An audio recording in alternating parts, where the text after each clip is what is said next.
tell the journalists, they're talking about Jerusalem, call it a wall, because it is a wall, because it's too built up here. We can't use those motion detectors. But if you're outside of Jerusalem, it's a fence.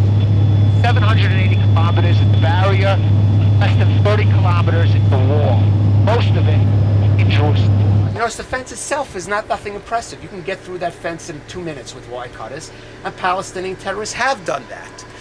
But it's an alarm system.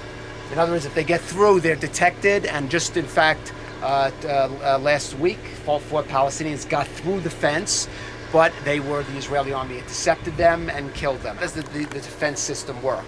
You have the motion detectors, the infrared cameras, you have a dirt path that's swept clean once a day, that's for footprints, so that we know that it was not animals or, that set off the motion detector with people. You can't get through it because the motion detectors infrared will pick you up.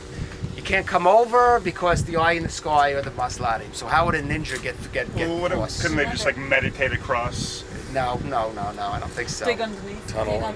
Here's a ninja. She's a ninja. That's the weak link in the fence. People said to me, well, why can't we find these tunnels?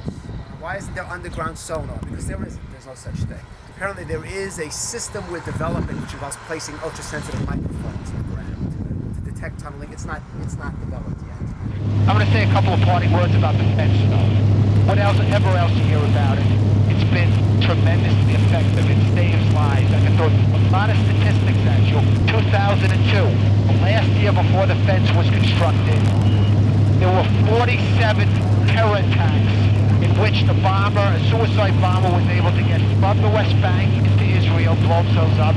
224 Israelis were killed. Last year, with most of the fence built, not all of it, there's only one terror attack in which the suicide bomber was able to penetrate the fence. 47 attacks to one successful attack. That's because of the fence. And again, it's not a political border. We have moved the border, we have moved the fence, we'll move it again if need be, and when we have a final status agreement, we will move it hopefully for the last time.